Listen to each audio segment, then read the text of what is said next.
Okay, thank you. If you take the complexity aspect, well, we are far more in interconnectedness, relation, recursivity between phenomena view. Information is not necessarily transparent as such, but we should consider more the screen of information, if you want, with all the weak signals involved in this, and so on and so forth. So I think it's, once again, the classical view assume consensus between stakeholders, and if you take a more complex thinking view, or systems thinking view, I mean, consensus is just one option, but you can also consider pluralistic and conflicting perspective. Okay, so I mean, you can you will have more with Mike Jackson. So on this, a few results of research. One first here, basically explaining that project portfolio management quality comes from single project management formalization and formalization at portfolio management level, but the whole connection is moderated by the level of complexity of the thing. Which means that, for instance, if you take portfolio quality and portfolio formalization, you will have the higher degree of formalization of your portfolio approach will lead to higher level of quality, depending the way single project management approach are formalized. So if you have a poor formalization of project, a single project management approach, you can formalize highly your portfolio management, you won't get the level of quality. So you need, what does it mean? It means that you have both. You need to have both formalization at single project management and at portfolio management level in order to maximize, or at least to increase by kind of synergistic effect your portfolio management quality level. Okay, and the other slides are exactly, I mean, the other pictures are the same thing presented the other way. Okay, sorry. Yeah, well, so in dynamic environment, as it's kind of concluding comments, if you want, we need once again to think and to move and to shift to some extent the main thinking from risk to uncertainty. Once again, uncertainty, which means that the lack, the ambiguity of information we have about the future can lead to risk, but we need to really understand the uncertainty first before thinking risk. So, blah, blah, blah, uncertainty. Second aspect, we need, I mean, portfolio management is also about coping with changing and uncertain growth. So, which is linked to the idea of resilience, of shaping some kind of resilient and anti-fragile design, I would say, for your portfolio management approach. And I think it's quite important. I mean, just have a look, for instance, on Taleb, which is really well known in the space, to see this. Well, detailed planning and so on is not necessarily the key issue, and usually organizations coping with this are addressing some kind of macro planning aspect, you know, big milestones, not too much in detail, because anyway you can't control things, so big ideas will help at least to have to create a kind of a common vision of what the future should be. Don't spend too much effort in imaginary detail and precision, because anyway, data and information won't lead you to more specific way of predicting the future. Focus on the unknowns would be a kind of of key comments, and well, the value also is really to manage how to integrate a new project to the portfolio. And I think portfolio management to some extent is good, because when you have not portfolio management, you just cannot see how a new entity within the system, with all the relation it creates, can impact the whole system. So I mean, it's bring to some value at this level. Okay, so I can stop here. The other slides have been made for your reference, so you have a bit of reading if you want. Thank you. Obrigado, professor. Pessoal, vamos. A gente vai ter o final do evento bastante espaço para pergunta, mas ainda para pôr palestra a gente pode também abrir aqui uma outra pergunta breve para a gente discutir. Alguma curiosidade, algum item que vocês queiram colocar? Tem lá? Aonde? Levanta a mão aí. Ah, lá atrás.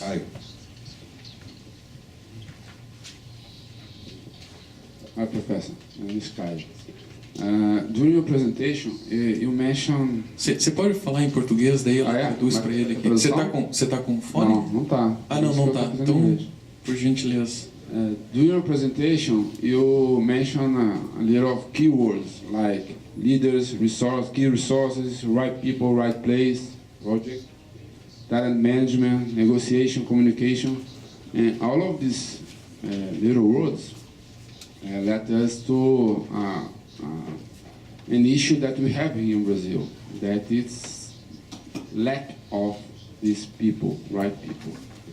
And you also talked about a lot about uncertain, but this is something that we know, that we don't have enough people for all the projects we have nowadays. So we are in a trade-off, like in portfolio management.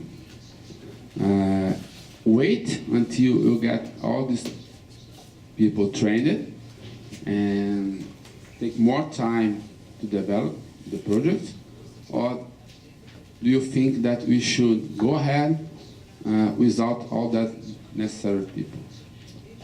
Well, big question. I mean, I'm not... Good presentation, good question. I mean, I'm going to know, but my personal feeling, I mean, and I think it doesn't make sense to wait to have everything ready to move. Because, I mean, by definition, if you move to have everything done, as you can see this today, the whole target will have moved as well. And so it's a bit the story of the, of the turtle doing half of the way, then half of the way, then half of the way. You never reach the end line. So I think the best way, frankly, is assuming, I mean, when I say assuming, I see considering that in Brazil, like in other countries, you have a pool of, I would say, clever people, people with good brains, just like, you know, the baby, when you want to have a baby learning to swim, I mean, just throw the baby in the bath and he will swim. And I think it's exactly the same for portfolio management. Frankly, the key thing is to have senior management ready for this. Like for the baby swimming. If the parents are scared to have the baby thrown in the pool because they think the baby will drown, well, yeah, the baby will never learn. Okay, but I mean, by experience it works. So I would say, and frankly, I strongly believe in the so-called logic of practice. Which means that it's, once you are doing the work, then you learn. And then after, of course, you get all this intelligence of situation and you create your own, and then, of course, you can, at the same time, complement this with, I would say, more academic training, blah, blah, blah, all these things. But I think it's important to do the practice. Personal opinion, okay? Don't sue me if your organization. Oops. perguntas? Onde? Marcos Rego? Não? Quer perguntar? Só a gente tem um tempinho ainda, se quiserem mais alguma curiosidade. Ok? How do you map, Professor? I have one question. How the interdependencies in the dynamic of the dynamics of change? How do you act? How can we think in a way to address the dynamic changes of a portfolio and actually map into the resources? This is quite dynamic, and you have a resource. Normally, we have engineering firms or companies here, and they have a common resource pool, right? And these changes they cause a huge impact on the propagation of changes. They cause a huge impact on productivity and performance and resource allocation. So, do you have any ideas of how complexity thinking and uncertainty management can actually address these issues of having in one end the requirement that senior management impose on portfolio of predictivity and outcome, and the other side the issue of uncertainty and change management, propagation of the change, which percolates across the entire portfolio, and this dynamic interdependencies. Well, I would say at this level, there are things you just can't do. So, well, it's not because someone asks you to do something. I mean, if you can't do, you can't do it. I mean, it's just materially impossible to do some things. However, and this is where the senior management, I would say, culture in portfolio management is important, is senior management cannot give you things unachievable. I mean, because otherwise it's just, okay, Vienna, I just want to have an helicopter in 5 minutes in front of the door. I mean, well, I know there are plenty of helicopters here, but, well, I mean, 5 minutes just in front of the door, not sure you can do it. Can you? No, just a joke. Yeah, maybe. The impossible takes a little bit longer. I mean, when you have, requests from senior management impossible to address, that's it. I mean, you just can't do it, okay? However, worst case, however, and this is where the negotiation, if you want, and the discussion part, the deliberation part is important, is maybe reshaping the assumptions. My second slide, okay, assumptions. Okay, reshaping a bit the assumptions. Reframing, reconfiguring the whole thing to have things done maybe in a different way, enabling to achieve things you cannot achieve if you just think linear, is probably, well, I should not use probable in complexity, but anyway, is probably possible. Example, I mean, I think we were talking about this, was it yesterday, whatever. I mean, when you have an oil and gas company, no name, willing to run exactly the same four projects of development straight at the same time, at the same, following exactly the same milestones, schedule, and so on and so forth, you may have a problem, okay? But if you just rethink a bit the assumption and say, well, I might change maybe in order to have the same stage of development at the same time, just try to modify a bit things in order to have a team moving from one project to another, you know, in cascading things, might lead at the end of the day to have for the full project completion, the full completion of the full project, I don't know, 1 year time, but at least you will have 3 projects completed at the right time. And if you try to stick to your 4 projects done at the same time, for sure you will have 10 years. Okay, so it's just a kind of things you need to shape things, to play with the design of the project part of the portfolio to see how things can be interconnected and interrelated. I mean, it's not a magic thing. I mean, And sometimes it's even harder some of these changes are normally imposed by the environment. Or you have multiple stakeholders, strong sponsors of the portfolio, which change their priorities due to external influence. So you have somehow to aggregate these requirements and map these into reprioritizing your portfolio. And that means changing the resource allocation of your projects, and so you have actually start having to work with a dynamic schedule, even that these changes imposed. I think resilience and anti-fragility doesn't mean that you are going to do everything anyway. So I mean, so in some sense, you actually trying to suggest that we need to a kind of additional capacity. So you can have a 100% allocation of your portfolio. No, not. Or no, I what do you think mean by this? it's probably a too easy answer to a complex problem, I would say. Or too simple to a complex problem. I just think that if you take some principle of complexity science, you might have some ideas, but I know it's always a challenge between the organization. If you want to apply, for instance, the redundancy of resource principle, HB, okay? Well, you say, okay, I need a pool of people, talented people, a bit more than the right the just minimum numbers. I mean, you are going to have senior management complaining about cost, blah, blah, blah, blah, blah, blah. So, I mean, you're going to face a lot of problems. So that's why, once again, I think the whole picture starts with senior level. Because if senior level doesn't understand what does it mean, it's very important, it's very difficult to implement, first.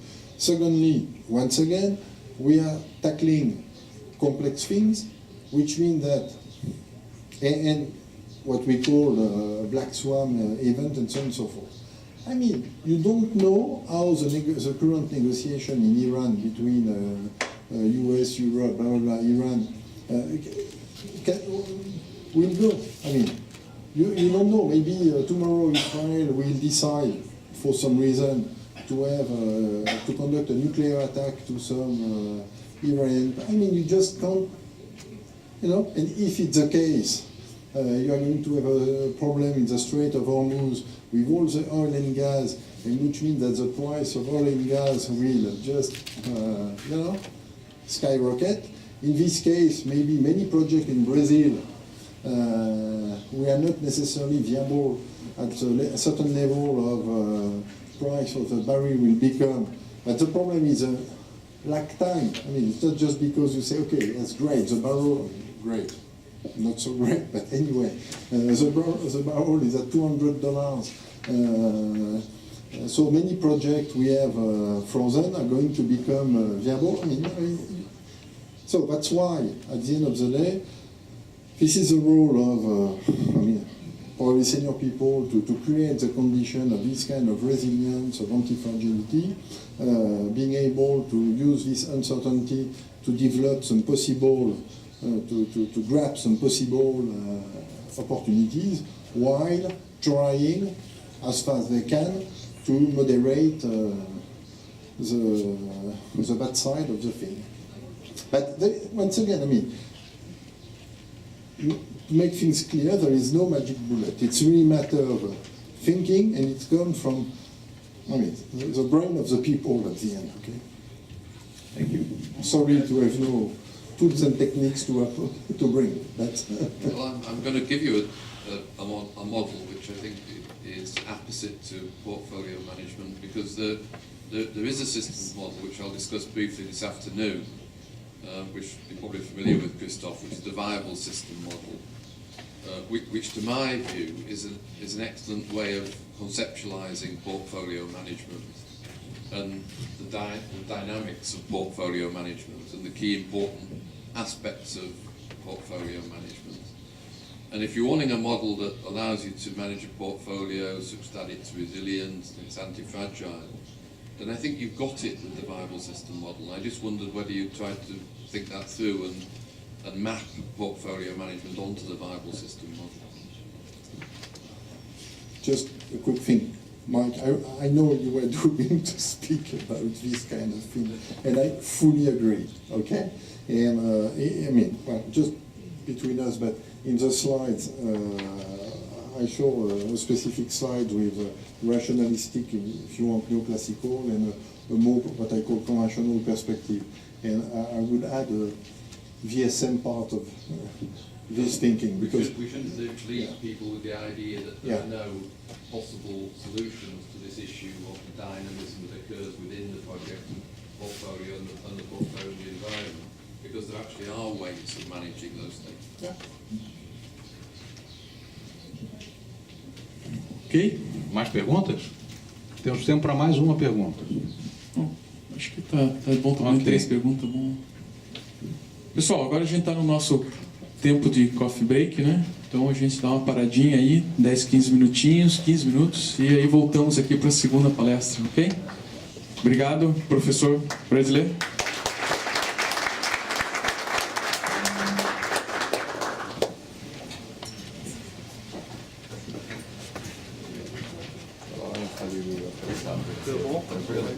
Tô te devendo um artigo. Desde a outra vez que eu te encontrei, eu te apresentei o trabalho, mas Tô esperando eu não fiz o aí. artigo.